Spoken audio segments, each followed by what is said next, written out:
The next time the British and Irish Lions run out onto a pitch, it will be at Suncorp Stadium in Brisbane in the first test against Australia. This was the final warm-up, the final preparations, and of course, attention now turns to the selection of Andy Farrell for the test, who has managed to play their way in or out based on that performance in Adelaide, where they beat an Australia-New Zealand Invitational 15, 48 points to nil. And the big positives, the headlines for the Lions here is a big fat bagel, absolutely zip for the opposition, and a really good start for a change. No early try conceded, a much tidier breakdown, a balanced game in terms of the tactics that the Lions brought, and a lot of selection headaches for Andy Farrell, which I'm going to try and pick over in this video. Please tell me your thoughts in the chat down below. Thank you very much for watching. I appreciate it. I'm Tim. This is Egg Chasers. I realise there's new people finding the channel all the time, and I'm really grateful for that. If you're just finding it, hit subscribe on the channel. I'm flying out to Australia on Thursday. I'm going to make sure I get in amongst the fans while I'm there and bringing you as much of the Lions tour as possible. As for this game, I think the context for all of the positives that I've just said, and there were lots in that game, and I'll get to the selection dilemmas in a minute. The context was the Lions, maybe frustratingly, were up against a team that was not great. Yes, lots and lots of good individuals, lots of international players who've played at a very high level. They had 1 week preparation, and the reality is that meant it was always going to be a certain type of game. However, the Lions can only beat what's in front of them, and I thought they did a really good workmanlike job. And in lots of respects, they made a statement. They played a more balanced game. They kicked a lot more. They focused on the defense, and it was just tidy. So how much the context of the opposition will play into Andy Farrell's thinking when he comes to test selection, that'll be interesting to see. But the final game before the test, there's a lot of players that have done all they can. And who in your mind that was in that 23, if we go on the basis that the last game was the bulk of a test team, who in the 23 today has elevated themselves into a test start or a test 23 spot? And the contenders for me, first and foremost, Hewitt Pelotu, the pair of them. I mean, they were in the mix already, weren't they? It is such a razor-thin margin between whether you go Aki Ringrose, whether you go Hewitt Pelotu, Jones, or a combination of either. And there's been talk about Gary Ringrose having missed a training session. I don't know if there's any more from his injury to come, but if he misses training time, then that puts Hugh Jones right in the box seat. And didn't he pick a good time to have another strong game? Ben Earl, you have to say Ben Earl as well. He was absolutely class. For me, he's in the 23 off the back of that performance. He's been decent all tour. I mean, is there a chance he gets the starting 8 spot off the back of that? The one thing you can say about that AU NZ team, in fact, AU NZ, such a rubbish name for a team. I'm just going to call them Anzacs for the purpose of this because it's 2 syllables, not 4. So the one thing he got from this Anzac team was a physical commitment from guys like Lucan Salakaia-Lotto and Shannon Frizzell. And Ben Earl won contact every time he got the ball. He had some really good carries. And that might be the one area that you'd think Jack Conan would have over Ben Earl. Ben Earl has been brilliant for England over the last couple of years. And he's got a chance of a starting spot at number 8, particularly if the Lions go with an Ollie Chesham on the blindside flank and a bigger unit. Otherwise, I think probably more likely Ben Earl has cemented a spot in the Test match 23 with that performance. Then again, at whose expense? Who misses out? Do you go with the 2 sevens on the flanks? Do you go with Chesham plus one of Morgan van der Fleer? Maybe an outside bet Curry. We'll see. But let me move on. So Hewitt Pelotu, Ben Earl, Hugo Keenan as well. Absolutely rock solid. Exactly what you want to see from Hugo Keenan. One of the things I always say about him is he makes so few errors, which is what makes him an incredible Test match fullback. He made errors in the previous game. He was rusty, having not played for a while. Exactly what you want to see with Blair Kinghorn's injury. Hugo Keenan, rock solid. Probably pencil him in, maybe even write him in pen for the first test and not rush Blair Kinghorn back prematurely if it needs to be. I'd also give a little shout. Those are the main 4, but I'd give a shout for Mac Hansen as well. I thought he was really good. and and there were lots of others. So tell me what you think. I'll go into the game in a bit more depth and other players that I thought did really well. Sky Sports, I just want to say fair play for having a full hour's build up before every single game. I do wonder if an hour is too much build up, given that there was a segment on an indigenous artist before the match, which not why I tune into Sky Sports for the British and Irish Lions rugby, but fine. I think it's going to be a 90-minute build-up ahead of some of the test matches, which, crikey. I mean, depressingly, bearing in mind I've worked in TV, I know the reality is most people will tune in 5 minutes before the game. So a lot of effort, nonetheless, for Sky Sports. And I love some of their selection of pundits. Rog, I think, is my favourite now. And I think Ronan O'Gara is my favourite because there's like 10% grumpiness in everything he does. He kind of looks like he doesn't want to be there. Do you know what? He looks like the kind of guy that when you get a smile from Ronan O'Gara, you've properly earned it. And I really like that. At halftime, he told Alex Payne off. That was one of my highlights of the day. When Alex Payne referenced all the guys that are Scottish try scorers, and 6 out of the 8 were, and the first 6. And Ronan O'Gara said, "Hold on, Alex, we're all Lions now. Stop this Scotland talk." And I suspect he was saying it in a very dry, humoured joke. But Ronan O'Gara would make an amazing school teacher if he wanted to change a career. But he's right, though. And I don't know if you noticed this, but I certainly noticed this looking at comments online and what people say. There's clearly, from a lot of people, can't get past their nationality when they're assessing the British and Irish Lions. So every time someone from their country does something good, they're like, "Oh, that guy did something good." And then if there's a player from another nation that's competing, they'll highlight every negative thing that other player from another country does. And we need to get past that because, yeah, Rog is right. We're all Lions now. I love the fact I get to cheer for all these players that are rivals of my team the rest of the year. So I like to think I'm not showing favour to English players because I want the best Lions team next weekend, whoever that is. And yeah, Rog is absolutely right. Let me just briefly touch on the Anzacs. Lots of effort, not a lot of time to prepare. Good players. I'd say the one player that came out with loads of credit was Lukan Salakai-Lotto. I've mentioned him already. He did at one moment. He did that. Did the old phone signal to Joe Schmidt, "Call me," because he's been left out, and he looked like it hurts that he's been left out the Wallabies squad, and he's outside the 36. Could he make his way back in? Who knows? 8 tries, almost 50 points, 0 against, the big positive, and the tone was set early on. Massive shot from Jack Morgan, who was relentless again. Tuipulotu with a hard carry, and then that Duhan van der Merwe scoring a try from quick thinking from Hugo Keenan, and he took the quick line out. Ben White with a brilliant give and go took a massive shot for his efforts in order to get his countryman Duhan van der Merwe through for the try.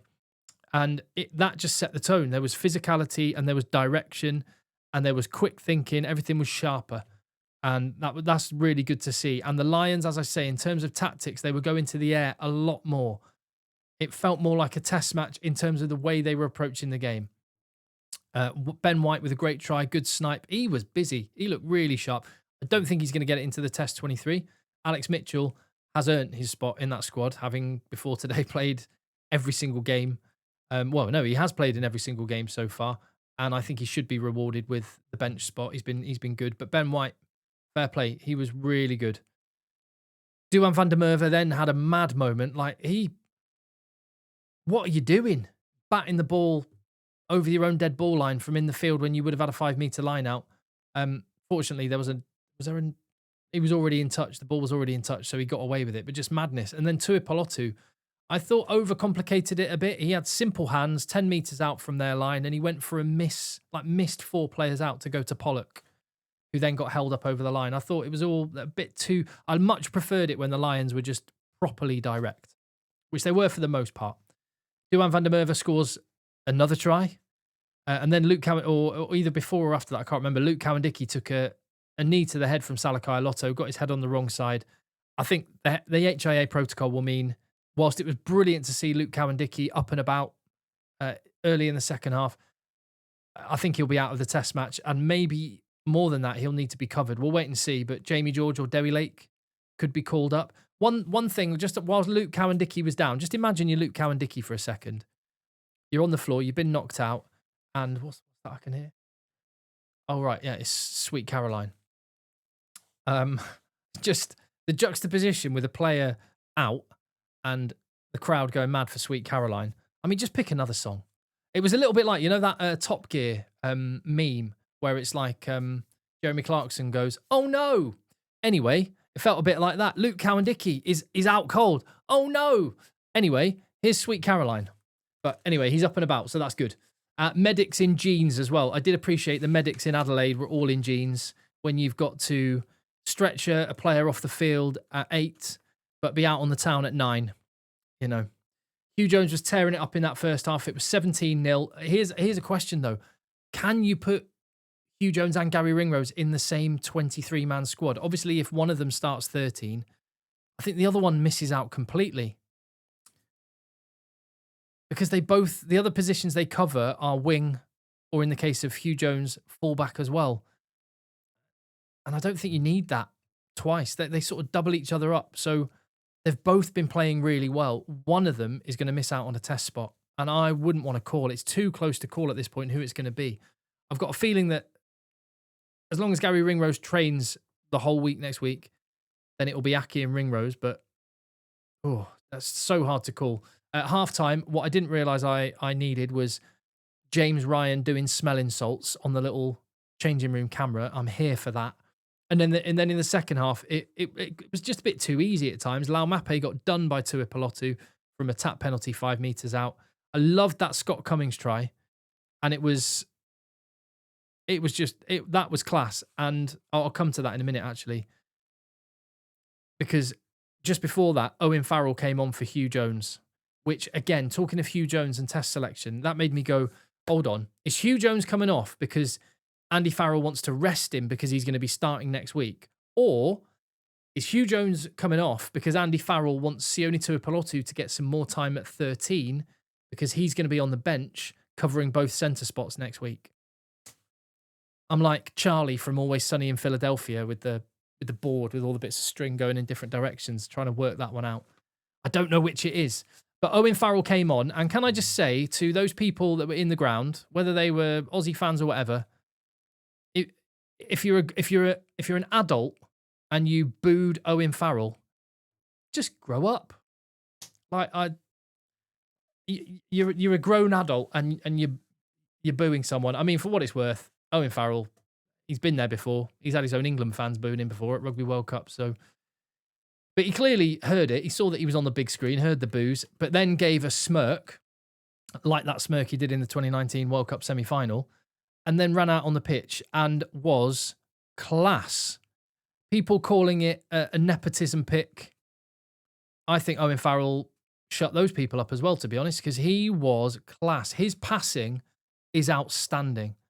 And the hard carry for that Scott Cummings try, I love that try the most out of all of them. Not just because of that, but Owen Farrell with a properly hard carry, offload out of contact. Ben White feeds to Sione Tuipulotu, who's running hard head down. And then Scott Cummings is the next wave, hard head down try. It was just physical, direct, with intent, and some lovely skills as well. That offload from Farrell was great. And for the next try, Owen Farrell with the Duhan van der Merwe hat-trick try, that was it. Lovely pass out the back. And when simple things are done well, you see class players. And those are the sorts of things that some of the Lions did today. There was a lot of them. Mac Hansen was linking up with Owen Farrell brilliantly on that try to put Duhan van der Merwe in for the corner. Forward pass from Pollock could have been a try for White. There was Pollock chasing lost causes to earn that final try. What a day we've had. Marcus Smith gets minutes at 10 and Wales win a rugby match. We thought we would never see the day, but it's happened. And there we are.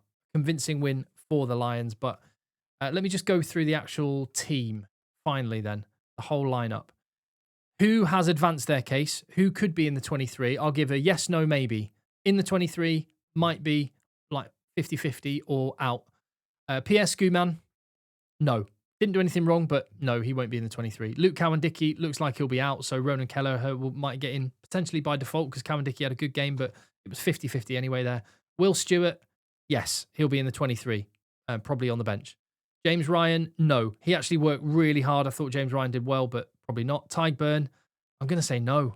I don't think he did enough to get himself back in the reckoning, however good the pedigree of the man is. I feel a bit sorry for him because it was just assumed he'd be alongside Itoje in the second row. I certainly thought he would be. Pollock, maybe. Maybe/no. And a big part of that is because how well the next two guys I'm going to mention played. So I think Pollock misses out. Morgan, maybe. It's such a toss-up. Him, Curry, Van der Fleer, you can possibly only have one, maybe two. Does Morgan get in? Maybe. Tight call.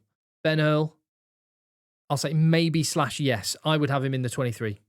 On the bench, probably. Maybe starting, depending on who is 6. Ben White played really well, but I'm going to say no. Not because he did anything wrong. Far from it. Finn Smith, no. Sione Tuipulotu, Hugh Jones. I mean, they did everything they could today. Maybe, because that is such a toss-up in the centre. Duan van der Merwe, no. Mac Hansen, maybe. Thought he played really well. And he's got an outside chance of getting in ahead of Tommy Freeman. I still think it'll be Freeman. Keenan, yes. On the bench, Kelleher, yes.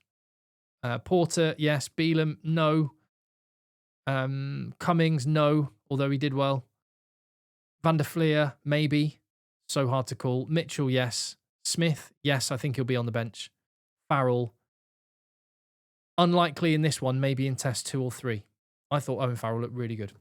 Those are my thoughts. I'll be back with some player ratings and a predicted team for the first test. We are there now. All the rugby before the test series has been played.